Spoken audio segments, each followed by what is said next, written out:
মাকদিনা হাযা মা ওয়াদার রহমান। আয় আল্লাহ, আমাদেরকে কে আমাদের ঘুম থেকে জাগ্রত করলো?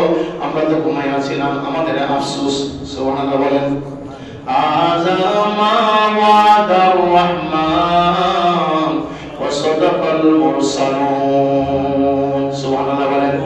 আল্লাহ যে বলছে তোমাদের একদিন মৃত্যু হবে, তোমাদেরকে মৃত্যু থেকে আবার কবর থেকে হাসরের ময়দানে জবাবদিহিতার জন্য ওঠানো হবে। সত্য না মিথ্যা?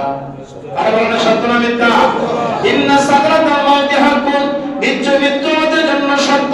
কবরে যে যাবার আলমের বরজকের মধ্যে কোটি কোটি বছর পরে থাকবে, এটা সত্য। কবর থেকে হাসর মিজান ফুলসিরাত পাড়ি দিয়ে আল্লাহর কাছে আমাদেরকে হিসাব দিতে হবে, এটাও সত্য। আওয়াজ দাও বলুন না সুবহানাল্লাহ। আল্লাহ পাক বলেন, ওই দিন মানুষগুলি কি পতঙ্গের মতন দৌড়ে থাকবে।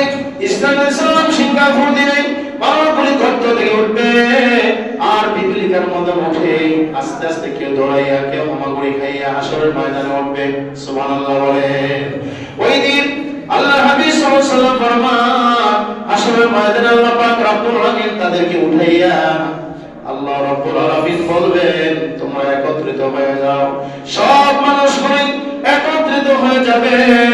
একত্রিত হয়ে সাইয়েদনা বাবা আদম আলাইহিস সালামের কাছে মানুষগুলো একত্র হবে। আওয়াজ দাও বলেন সুবহানাল্লাহ।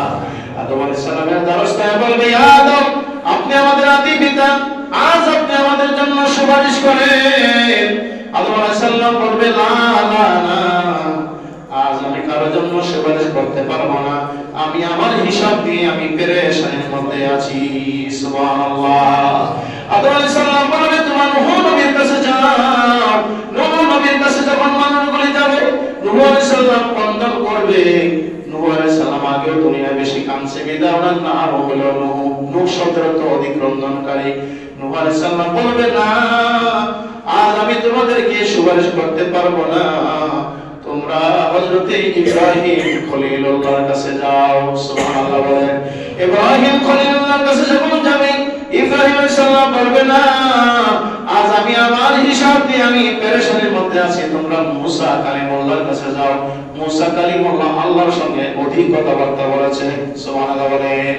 মুসা আলাইহিস সালামের কাছে যখন যাবে, মুসা আলাইহিস সালাম বলবে, না, আমি আল্লাহর কাছে ধরা, আমি আল্লাহ পাকের কাছে ক্রন্দনরত অবস্থা আছি, তোমরা ঈসা আলাইহিস সালামের কাছে যাও, তিনি দুর্বল অবস্থায় পয়গম্বর ছিলেন।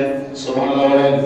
ঈসা আলাইহিস সালামের কাছে যখন যাবে, হযরত ঈসা আলাইহিস সালাম বলে দিবে, না, আমিও না, আমি আমার চিন্তায় পেরেশানির মধ্যে আমি আছি, তোমরা আখির নবী মুহাম্মদুর রাসূলুল্লাহ সাল্লাল্লাহু আলাইহি সাল্লামের কাছে যাও, তিনি যদি সুপারিশ করে আল্লাহ পাক তিনার সুপারিশ মঞ্জুর করে তোমাদেরকে ক্ষমা মাফ করে দিতে পারে। আওয়াজ দাও বলো সুবহানাল্লাহ।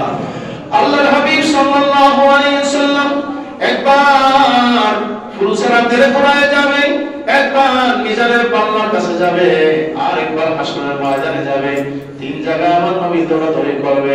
মিজানের পাল্লায় টান দেওয়া হবে, নেক আর বদের ওজন দেওয়া হবে। দেখা যাবে কেউ চিৎকার করছে আর কেউ হাসতেছে। আল্লাহর হাবিব বলেছে, যখন আমার উম্মতের নেক এবং বদের ওজন দেওয়া হবে, আমি রাসূল তখন মাকামে মাহমুদে থেকে থেকে আমার উম্মতের আমলনামাটা দেখব। সুবহানাল্লাহ। আল্লাহ বলবে, ফেরেশতারা নেক এবং বদের ওজন নিয়ে দাও। দেখা যাচ্ছে নেক এবং বদের ওজন যখন দেওয়া হবে, কারো কারো গুনাহ যখন বেশি হবে, ফেরেশতারা বলবে তাদের হাতে পায়ে কড়া লাগাইয়া তাদেরকে জাহান্নামের দিকে টেনে টেনে হেঁচড়ায় নিয়ে যাও। আল্লাহু আকবার বলে। আবার যারা জান্নাতি হবে, ফেরেশতারা বলা হবে এদেরকে স্বাগতম জানাইয়া সালামান সালামান বলাইয়া তাদেরকে আদবের সাথে জান্নাতের গোড়ায় পৌঁছায় দিয়ে আসো। আল্লাহু আকবার বলে।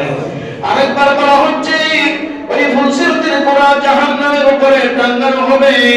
ছোট থেকে চিকন হীরার চেয়ে দার, অমাবস্যার চেয়ে অন্ধকার, ধরনের নাজার কেমনে হব পার। ওই জায়গা উম্মত ফুলসিরাতের গোড়ায় সব পাও দিতে গিয়া জাহান্নামীরা পা দিবে, পা কেটে যাবে, হাঁটু কেটে যাবে, কোমর কেটে যাবে, বুক কেটে যাবে, জাহান্নামের মধ্যে পড়ে যাবে। আল্লাহ নবী সাল্লাল্লাহু আলাইহি ওয়াসাল্লাম একবার ফুলসিরাতের গোড়ায় আর একবার মিজানের পাল্লার কাছে যাবে। বলেন না সুবহানাল্লাহ। মিজানের পাল্লার কাছে গিয়া দেখবে কতগুলো লোক হাতে পায়ে কড়া লাগাইয়া তাদেরকে জাহান্নামে আল্লাহ পাককে জিজ্ঞেস করবে বারে এলাহি তারা কারা? আল্লাহ পাক বলবেন এরা জাহান্নামী, এরা জাহান্নামে যাক। আওয়াজটা বলুন নাউযুবিল্লাহ। আল্লাহ যখন হুকুম করবে জাহান্নামে যাওয়ার জন্য, আমার নবী রাহমাতুল লিল আলামিন বলবে ওগো বারে এলাহি এরা যে জাহান্নামে চার পেছনের দিকে তাকায়, আমাকে একটু সুযোগ দেন আমি দেখি তাদের চেহারার মধ্যে আমার উম্মত কিনা। বলেন না সুবহানাল্লাহ। একজন লোক আছে ফার্স্ট ক্লাস, একজন লোক আছে সেকেন্ড ক্লাস, আরেকজন লোক আছে থার্ড ক্লাস। আছে না নাই? ফার্স্ট ক্লাসের যাত্রী যারা এসি রুম পাবে, এয়ার কন্ডিশন রুম পাবে, তাদের কোনো হিসাব দিবেন হবে না। নবীগণ, পয়গম্বরগণ, সিদ্দিকগণ, শুহাদাগণ, সালিহগণ, বলেন না সুবহানাল্লাহ। তাদের কোনো হিসাব নাই, তারা বিনা হিসাবে জান্নাতি টিকিট প্রাপ্তওয়ালা। সুবহানাল্লাহ বলেন না। আরেকজন সেকেন্ড প্রাপ্ত, আরেকজন লোক হলো থার্ড ক্লাসে জাহান্নামে যায়। আমার নবী বলবে বারে এলাহি এরা যে জাহান্নামের দিকে যায় চোখের পানি ফেলাইয়া আবার পেছনে তাকায়, এদের চেহারা পানে তাকাইয়া মনে হয় এরা আমার উম্মত। বলেন না সুবহানাল্লাহ। নবী বলেছেন আমার উম্মত যারা তাদেরকে আমি নবী দেখব। কারণ কি? উম্মতের মধ্যে একদল উম্মত হলো গুনাহগার, একদল উম্মত কি? নবী হলো শফিউল মুসলিমিন রাহমাতুল লিল আলামিন। আমার নবী বলেছেন আল্লাহ আমার না গুনাহগারের তরণীওয়ালা নবী বানাইছেন, আমাকে না জাহান্নাম থেকে আমার উম্মতকে তাড়ানোর জন্য আপনি অনুমতি দিয়েছেন। তাদেরকে জাহান্নামে নেওয়ার আগে আমি নবী দেখব ফেরেশতাদেরকে বলে আর একবার আমার সামনে তাদের ওজনটা একটু মাপার জন্য। সুবহানাল্লাহ। ফেরেশতারা আল্লাহ পাক ডাক দিবেন ফেরেশতারা সামনের দিকে তাদেরকে না নিয়ে পেছনের দিকে আবারও আমার হাবিব চাচ্ছে মিজানের পাল্লা ওজন দেওয়ার জন্য। মিজানের পাল্লা তাদের নেক এবং বদের যখন ওজন দেওয়া হবে, আমার নবী দেখবে তাদের নেক কম হয়ে যাবে, গুনাহ বেশি হয়ে যাবে। নবীজির জামা আস্তি মোবারক থেকে তুলা দণ্ড, তুলা ওজন না বেশি, আর তুলা কি ওজন না হালকা? তুলা জমিনের মধ্যে সবচেয়ে হালকা হলো তুলা, আর ভারী হলো লোহা। সুবহানাল্লাহ বলেন সবাই। কিন্তু নবীজির নবুয়তের হাত মোবারকের এত পাওয়ার, পকেট থেকে এক টুকরা তুলা যখন নবীজি দিবে উম্মতের বদের পাল্লায়, সঙ্গে সঙ্গে তার বদের পাল্লাটা নেকে ভারী হয়ে যাবে। আওয়াজটা বলুন সুবহানাল্লাহ। এবার আল্লাহ বলবেন ও মাহাবি আপনি কি তাই করবেন? আমার নবী বলবে এবারে আলাহি আমি যেহেতু আমার উম্মতকে চিনে ফেলেছি, আমি নবী ওয়াদা দিলাম আমি আমার উম্মত ছাড়া জান্নাতে আমি যাব না। আল্লাহ পাক বলবেন ওগো হাবিব ইসফাক তুসফাক, যদি আপনি সুপারিশ করতে যান, যার জন্য আপনি সুপারিশ করেন, আমি আল্লাহ অনুমতি দিলাম তাকে নিয়ে আপনি জান্নাতে প্রবেশ করেন। আওয়াজ দাও বলুন সুবহানাল্লাহ। মুহাব্বতে দুরূদ শরীফ পড়েন আল্লাহুম্মা সাল্লি আলা সাইয়্যিদিনা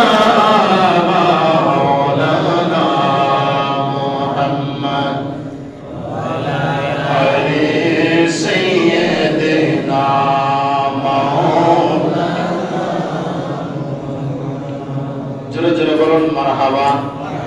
আল্লাহর হাবিব সাল্লাল্লাহু আলাইহি ওয়াসাল্লাম আবার যবে ফুলছড়াদের গোড়ায় গিয়ে দেখবে একদল লোক দাঁড়ায়া অপেক্ষা করতে আছে, পাও দিবি কি দিবি না, সামনে যাবে কি যাবে না। আল্লাহর হাবিব বলেছেন আমার একদল উম্মত তারা পাখির না উড়ন্ত অবস্থায় ফুলছড়াতে ফুল জাহান্নামের ৭০,০০০ বছরের রাস্তা। সুবহানাল্লাহ।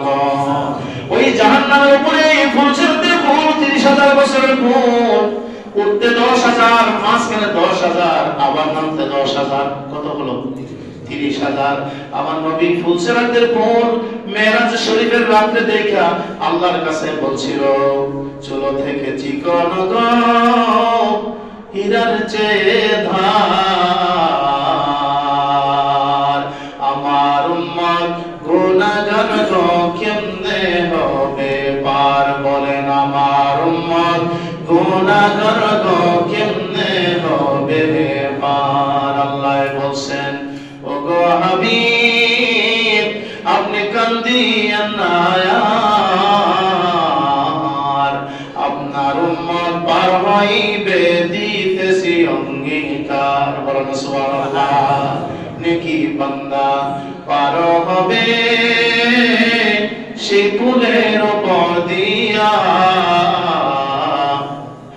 গুনাহগার উম্মত কাইটা হবে দুজকের ময়দান ফুলসেরাতে কিয়া নবী কানসেন যারে যার আমার উম্মত গুনাহগার গো কেমনে হবে পার আল্লাহ বলছেন ওগো হাবিব আপনি কাঁদিয়েন না আপনার উম্মত পার হইবে দিতেছি অঙ্গীকার বলেন সুবহানাল্লাহ নামাজ রোজা ওজো জাকাত পাঁচ কলেমার সাথে নামাজ রোজা ওজো জাকাত পাঁচ কলেমার সাথে সুবহানাল্লাহ আদায় করিলে পাওয়া যাবে নসিবে জান্নাত ঠিক না বেটি আর বলা ঠিক না বেটি পাঁচ ওয়াক্ত নামাজ রোজা হজ যাকাত কালিমা এই পাঁচটা বিধি যারা পালন করবে তারা জান্নাতে যাবে জোরে বলুন সুবহানাল্লাহ আল্লাহ হাবিব সাল্লাল্লাহু আলাইহি ওয়াসাল্লাম বলেছেন ও আল্লাহ তাআলা আমার উম্মত কেউ কোন পাখির মতো উড়ন্ত অবস্থা যাবে আবার কেউ ঘোড়ার পৃষ্ঠে চড়ে যাবে কেউ উটের পৃষ্ঠে চড়ে যাবে আর কেউ বা হেঁটে হেঁটে যাবে আল্লাহর হাবিব ফুলসিরাতের গোড়ায় গিয়ে দেখবে একদল উম্মত এখানে দাঁড়ায় আছে কম্পমান অবস্থায় জোরে জোরে বলো সুবহানাল্লাহ তার আগে আল্লাহ পাক রব্বুল আলামিন একজন ফেরেশতাকে জাহান্নামের গোড়ায় ফুলসিরাতের কিনারে রাখবে ওই ফেরেশতা গিয়া দেখবে নবীর উম্মতেরা থরথর করে কাঁপতে আছে এই পুল পার হওয়া সম্ভব নয় চুলের থেকে চিকন হীরার চেয়ে ধার বর্ষার মতো অন্ধকার এবং ধরে নেন যার কেমনে হবে পার এই পুল কখনো পার হওয়া সম্ভব না ওই ফেরেশতা বলবে কে তুমি এখানে একা কি কাঁদছো তুমি কি আল্লাহর বান্দা না নবীর উম্মত না আল্লাহর বান্দা নবীর উম্মত যারা পাঁচ ওয়াক্ত নামাজ যারা জামাতের সঙ্গে আদায় করেছে আল্লাহ পাক রব্বুল আলামিন তাদেরকে পার করে দেওয়ার জন্য আমাকে এখানে রেখে দিয়েছে সুবহানাল্লাহ বলেন আমার নবী বলেছেন আমার উম্মত যারা হবে পাঁচ ওয়াক্ত নামাজ পড়বে অধিক পরিমাণে যারা দরুদ শরীফ পড়বে দরুদ শরীফ পড়ার কারণে ফুলসিরাতের গোড়ায় একজন তাকে সাহায্য করার জন্য ফেরেশতা মোতায়েন করা হবে সুবহানাল্লাহ বলেন ওই ফেরেশতা বলবে নবীর উম্মত আল্লাহর বান্দা আমার হাতে ধরো এই পারে হইল দুনিয়া ওই পারে হইল আখিরাত বলেন সুবহানাল্লাহ এই পারে হইল দুনিয়া ওই পারে হইল আখিরাত তুমি আমার হাতে ধরো শুধুমাত্র বিজলির আকারে ফুলসিরাতের পুরটা পার করে দিয়া জান্নাতের গোড়ায় পৌঁছে দিয়া বলবে আমার চিরনি আমি কোনো মানুষ নই আমি তোমার একজন সদিকুল হাবিব তোমার আমার একজন অন্তরঙ্গ বন্ধু যারা আল্লাহর গোলাম পাঁচ ওয়াক্ত নামাজ যারা মসজিদে পড়েছে নবীর প্রতি দরুদ শরীফ পড়েছে আমাকে এখানে তাদেরকে সাহায্য করার জন্য কঠিন মুহূর্তে বিপদের সময় জাহান্নামের ফুলসিরাতের পুল পার করে দিয়া জান্নাতের গোড়ায় দেওয়ার জন্য আমাকে দায়িত্ব দেওয়া হয়েছে সুবহানাল্লাহ এই মসজিদ জান্নাতের বাগান তাই নবীজি ১৫০০ বছর আগে বলেছেন মান বানা লিল্লাহি মসজিদান বানাল্লাহু লাহু বাইতান ফিল জান্নাহ দুনিয়ার বাড়িতে সুন্দর করে মনোরম করে সাজাইয়া আল্লাহর ঘর জান্নাতের বাগান যারা বানাইবো মসজিদ বানাইবো আমার নবী বলেছেন তার জন্য জান্নাতের মধ্যে একটা ঘর আমার আল্লাহ আগে বানাইয়া রেখে দিয়েছে সুবহানাল্লাহ তাই আল্লাহর হাবিব বলেছেন ও